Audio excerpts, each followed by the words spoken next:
नमस्कार, मैं गुड़िया। गुड मॉर्निंग स्टडी में आपका स्वागत है। हाई कोर्ट ने मुख्य सचिव को फटकारा, दी चेतावनी, अगर आप नहीं कर सकते तो सीबीआई को सौंप देंगे केस। अब खबर विस्तार से। दिल्ली की डेयरियों में पशुओं की दयनीय हालत पर हाई कोर्ट ने दिल्ली के मुख्य सचिव को फटकार लगाई है। दिल्ली हाई कोर्ट ने कहा कि आपके अधिकारी जमीन पर जाए बिना रिपोर्ट देते हैं और आपके अधिकारी कुछ नहीं करते हैं। दिल्ली हाई कोर्ट ने मुख्य सचिव से कहा कि आपको खुद जमीन पर जाना चाहिए। आपको पता चलेगा कि आपके अधिकारी जो कर रहे हैं और जो ज़मीनी हकीकत है उसमें कितना अंतर है। अगर आप ज़मीन पर जाएंगे तो आपके अधिकारियों में भी मैसेज आएगा और वह भी नियमित विजिट करेंगे। दिल्ली के मुख्य सचिव ने हाई कोर्ट में कहा कि भलासवा डेयरी 65 एकड़ और गाजीपुर डेयरी 205 एकड़ में है। हमने अथॉरिटी से बात की थी और उन्होंने कहा है कि उसका स्थानांतरण करना बहुत मुश्किल है। दिल्ली के मुख्य सचिव ने हाई कोर्ट में कहा, हमारा सुझाव है कि भलासवा और गाजीपुर लैंडफील्ड साइट को पूरी तरह खत्म करने पर जोर देना चाहिए। हमको उम्मीद है कि हम भलासवा और गाजीपुर लैंडफील्ड साइट को 1.5 साल में पूरी तरह से खत्म कर देंगे। बीते 1 साल में 50 लाख टन और बीते 5 साल में 90 टन कूड़े को वहां से हटाया गया है।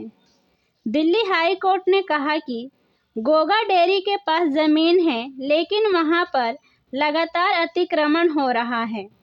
वहां डेयरी के ज़मीन पर लोग पक्का मकान बना रहे हैं, उसको रोकना होगा। दिल्ली हाई कोर्ट ने कहा कि दिल्ली में डेयरी से जुड़ी ज़मीन पर कितने अधिकारी गए, डेयरी में कितने जानवर हैं, गाजीपुर डेयरी में कितने जानवर हैं। मुख्य सचिव ने कोर्ट को आश्वासन दिया कि गोगा डेयरी के पास खाली ज़मीन पर किसी तरह का कब्जा नहीं होगा। मुख्य सचिव ने कहा कि दिल्ली की डेयरी पर कुल 50,000 जानवर हैं और 321 गैरकानूनी डेयरी को पिछले साल सील किया गया था। गैरकानूनी डेयरी में कितने जानवर हैं उनका कोई डाटा उपलब्ध नहीं है। कोर्ट ने पूछा कितने लाइसेंस जारी किए गए। दिल्ली हाई कोर्ट ने कहा कि कितने लाइसेंस जारी किए गए इसके बारे में कोई जानकारी नहीं है। पिछली 2 सुनवाई से डाटा मांग रहे हैं। दिल्ली हाई कोर्ट ने कहा कि आप मदनपुर खादा डेयरी जाइए, आपको पता चलेगा कि जो आपके अधिकारी जो कह रहे हैं उसमें और हकीकत में कितना अंतर है। क्या आपने अधिकारियों के खिलाफ कार्रवाई करेंगे जो बिना जमीन पर रिपोर्ट देते हैं।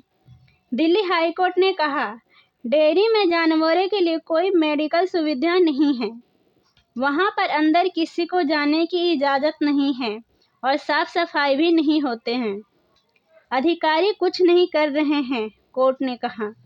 हाई कोर्ट ने कहा कि आपके अधिकारी कुछ नहीं कर रहे हैं। मामला कोर्ट में आने से पहले आपके अधिकारियों ने कुछ नहीं किया। मामला कोर्ट में लंबित है, इसलिए आपके अधिकारी कुछ नहीं कर रहे हैं। आप अपने अधिकारियों को कहिए वह काम करें। दिल्ली पुलिस ने कोर्ट को बताया कि जानवरों पर ऑक्सीटोसिन के इस्तेमाल को लेकर कार्रवाई की गई है। लाइसेंस भी रद्द किए गए हैं और मुकदमे भी दर्ज किए गए हैं। सीबीआई को सौंप देंगे मामला। दिल्ली हाई कोर्ट ने चेतावनी देते हुए कहा कि अगर आप नहीं कर सकते हैं तो हम सीबीआई को मामला सौंप देंगे। यह बहुत गंभीर मामला है, बच्चों और युवाओं की सेहत पर असर कर रहा है। दिल्ली के मुख्य सचिव ने कहा वह मामले में विस्तृत हलफनामा दाखिल करेंगे। दिल्ली हाई कोर्ट में 28 मई को अगली सुनवाई होगी। दिल्ली हाई कोर्ट ने कहा कि वह मदनपुर खादा डेयरी को लेकर विस्तृत आदेश पारित करेगा। दिल्ली हाई कोर्ट ने FSSAI को दिल्ली में टेस्टिंग बढ़ाने का निर्देश दिया है। हाई कोर्ट ने FSSAI को भलासवा और गाजीपुर इलाके में टेस्टिंग बढ़ाने पर जोर देने को कहा। साथ ही मामले में एक रिपोर्ट कोर्ट में दाखिल करने को कहा है। ऐसी ही और खबरों की जानकारी के लिए हमारे चैनल पर बने रहें। धन्यवाद।